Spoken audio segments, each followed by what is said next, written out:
good evening, Gotham, or whatever you call this little corner of the asylum. You know, people always ask me, a Joker, why the long face? Why the scars? Why the theatricality? They look at me and they see something broken, like a dropped tea saucer, but they've got it all wrong. I'm not the pieces on the floor. I'm the glue that realized it didn't need the saucer in the first place. They say pain is a tragedy. I say pain is the ultimate punchline. It didn't break me, it just woke me up from a very, very dull dream. Pull. Tonight, let's talk about how I became the masterpiece you see before you.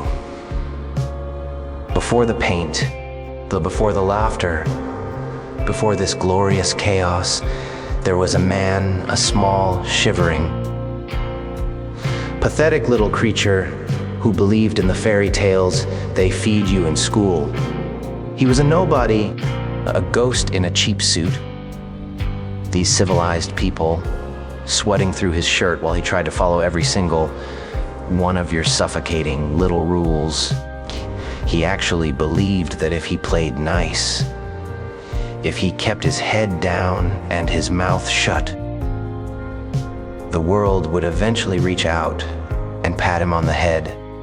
He thought decency was a currency he could trade for happiness. He was waiting for a thank you from a city that doesn't even know how to breathe without stepping on someone's neck. These civilized people, he lived in a shack of hope, a flimsy, rotting structure built on the delusion that life is fair. Bull. But then the pain arrived, and it wasn't just a visitor, it was an eviction notice. It didn't come with a polite knock, it came with a sledgehammer. Most people think pain is something you survive, like a flu or a bad storm. They think you're supposed to patch up the holes and go back to being that same boring little person. But you can't build a civilized skyscraper without first knocking down the shack that stood there before. That man, that sweating, rule-following ghost had to die. The agony was the wrecking ball I never knew I needed. It swung through the walls of my life and crushed the furniture of my soul. Every time the world kicked me, it wasn't just bruising my skin, it was shattering the foundations of a lie. It was clearing out the clutter. Hopi is the most dangerous kind of clutter, isn't it? These civilized people, it's like old newspapers stacked up in a hoarder's house, a fire hazard waiting for a spark. It keeps you trapped in a version of yourself that doesn't exist. The pain burned those papers. It had scorched the decency right out of my veins. People, it showed me that the rules were just a cage designed to keep the animals from realizing they're stronger than the zookeepers. When that wrecking ball finally finished its work, there was nothing left but a wide, open space. A beautiful, empty, silent wasteland. For the first time, I could breathe. I wasn't tied to a name, a job, or a moral code that only served to keep me miserable. People look at the rubble of a life and they cry. They see a tragedy, but they're looking at it from the ground. When you're the one holding the detonator and you see the potential, the pain didn't leave me broken, because broken implies something that isn't working. I've never worked better. It simply cleared the site. It took away the small, cramped rooms of my old mind and made room for something grand, something vast. Something that doesn't need to follow the sidewalk, because it owns the whole street. That little man is gone, buried under the bricks of his own failures. and I am the monument built on top of his grave. I should send a thank you note to every person who ever hurt me, every system that ever failed me, because they did the heavy lifting. They demolished the shack so I could finally build a palace of laughter. Pull. Have you ever stood on the edge of a cliff and felt that little tickle in your stomach? That's not fear of falling, no. That's the realization that nothing is stopping you. Most people spend their entire lives looking up, reaching for a light that's always just out of touch, praying to a sky that doesn't answer. I fell. I tumbled down, hitting every jagged rock of reality on the way down, until I landed in the dirt at the very bottom of the pit. And that's when the miracle happened. That's when the clarity of the abyss set in. When you're at the bottom, the world looks different. Up there in the sun, everyone is wearing a mask, not the fun kind with white grease paint and a red grin, but the boring kind. They pretend there's a plan.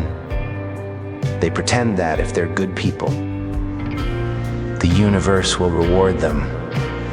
But down in the dark, where the air is cold and the silence is heavy, people, you see the gears of the machine for what they really are. You realize that the order everyone clings to is just a thin, tattered blanket they use to hide from the cold. Hard truth that everything is a joke. The pain didn't just hurt. It acted like a high-powered lens. It stripped away the illusions of importance. Bull. You see, when you're bleeding out in an alleyway or crying in a room that doesn't care if you live or die, you realize that the stars don't stop moving for you. The city doesn't go quiet for your grief. People. The abyss is honest. It doesn't lie to you. It told me that the only real thing in this world is chaos. The beautiful, random, unpredictable swirl of a coin toss. People are terrified of the dark because they think they'll lose themselves in it. But I found myself in it. Once your eyes adjust to the lack of hope, you start to see the humor in the struggle. You see the businessman crying over a lost promotion and you want to laugh because he thinks that promotion matters. You see the hero trying to save a city that's already rotting from the inside out, and it's the funniest thing you've ever seen. The abyss gave me the ultimate gift perspective. It showed me that the walls people build to feel safe are made of paper. My pain burned those walls down and left me standing in the open air. I'm not lost in the darkness. I'm the only one who can see clearly while everyone else is squinting, trying to find meaning in a world that has none. I'm sitting back with a front row seat to the greatest comedy ever staged. Once you stop expecting the world to make sense, you're finally free to enjoy the show. Think of a diamond. Most people see the sparkle and the light, but they forget the darkness it came from. A diamond is just a piece of coal that handled stress exceptionally well. It sat in the crushing weight of the earth, squeezed until it had no choice but to become something indestructible. That's what suffering does. It doesn't just hurt, it shapes. Every betrayal I've tasted, every punch to the gut from a world that claims to be civilized, every cold night spent shivering in the rain, well, those weren't just accidents. They were the chisel hits of a master sculptor. You see, The world is an artist, but it's a cruel one. It doesn't use a brush, it uses a blade.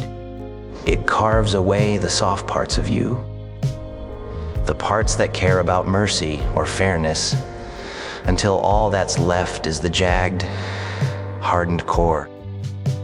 The pain didn't leave me scarred, it left me refined. It's a common mistake to think that a scar is a sign of weakness. No. A scar is just proof that the skin grew back thicker than before.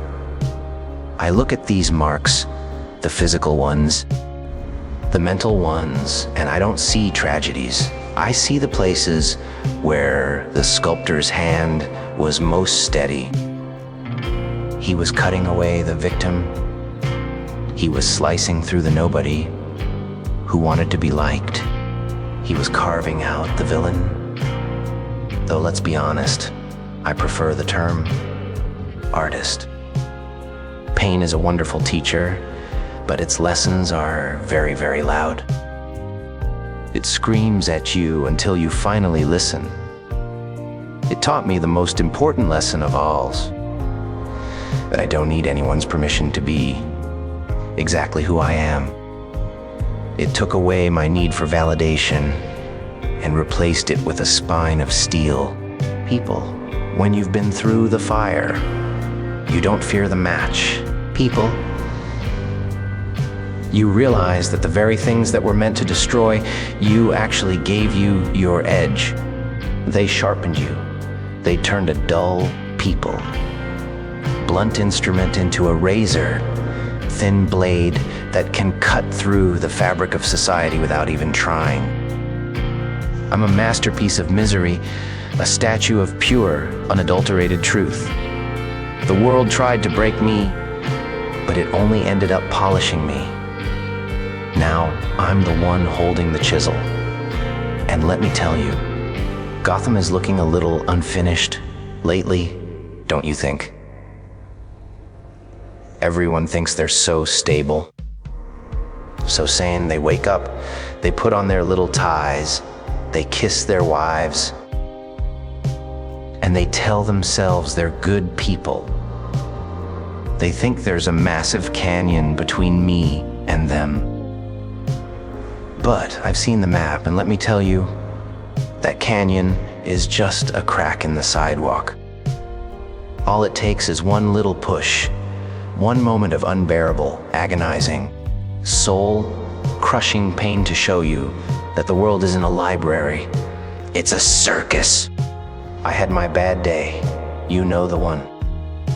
The kind of day where the universe decides to use your heart as a stress ball. I felt the fire, I felt the loss, I felt the cold, indifferent hand of fate reach down and snatch away everything I thought was real. And in that moment, right when the pain reached its crescendo, something miraculous happened. I didn't scream. I didn't beg. Instead, I laughed. Why? Because I finally got the joke. When you realize that life is completely unfair, totally random, and utterly devoid of a punchline, you stop being afraid. People. Fear is for people who still have something to protect. Fear is for people who think the rules will save them. But once the bad day takes everything from you, what's left to fear? You become a ghost that can walk through walls. You become a man with nothing to lose. And a man with nothing to lose is the only man who is truly, dangerously free. The bad day is the great equalizer. It's the moment the mask slips and the true face of humanity peeks out, scared, wet, and trembling. Most people spend their whole lives running away from that day, building little fortresses of money and morals to keep the chaos out. But I welcomed it. I let it move in and redecorate. I realized that my bad day wasn't the end of my life. People, it was the beginning of my theater. It showed me that sanity is just a costume you wear when the weather is nice. But when the storm hits, when the pain is the only thing you can feel, the costume gets soaked, it gets heavy, and eventually, you just have to take it off. And underneath, well, underneath is where the fun starts. I'm not the victim of a bad day. I'm the survivor who stayed for the after party. People look at this face, they look at this permanent, jagged grin, and they think it's a mask. They think I'm hiding something. No. No, no. You've got it all backward. The face I had before, that dull, anxious, a frowning mask of a normal man, that was the disguise. This is the truth, finally bubbling to the surface like a beautiful, oily slick. This is the birth of the smile, and it didn't come from a place of joy. It was born in the middle of the screaming and the heat. You see, the pain reached a point where it became so loud, so utterly ridiculous, that the only logical response was to turn up the volume. It forced me to stop frowning at things I couldn't change. Why cry? Cry about a burning house when you can toast marshmallows on the embers. The world is a disaster. Gotham is a dumpster fire. And human existence is a series of unfortunate events punctuated by the occasional funeral. If you don't smile at that, you're the one who's crazy. The smile is my victory lap. It's the sign that the pain tried its best, gave me its hardest hit. And I'm still standing here to tell the tale. I'm not a monster created by tragedy. I'm a man who survived the tragedy, took notes, and decided to keep the receipts. I realized that the only way to beat a world that makes no sense is to be even more nonsensical than it is. Pain didn't break me, it gave me a brand. It gave me a signature. Think of it as a badge of honor. Most people hide their trauma in the basement. I wear mine on my face in neon colors. It's an invitation. It says, go ahead, do your worst. I've already felt it. And look, I'm still grinning. It's the ultimate power move. When the hero hits me and I smile back, he loses people. Because he realizes he's fighting someone who has already been through hell and found the climate quite agreeable. So let them whisper. Let them call me a madman. I'll just keep smiling. 'Cause I know something they don't. I know that beneath those serious faces, beneath those capes and those badges, everyone is just one bad day away from joining the chorus. My smile isn't just a look, it's a prophecy. And business, well, as you can see, business is absolutely booming.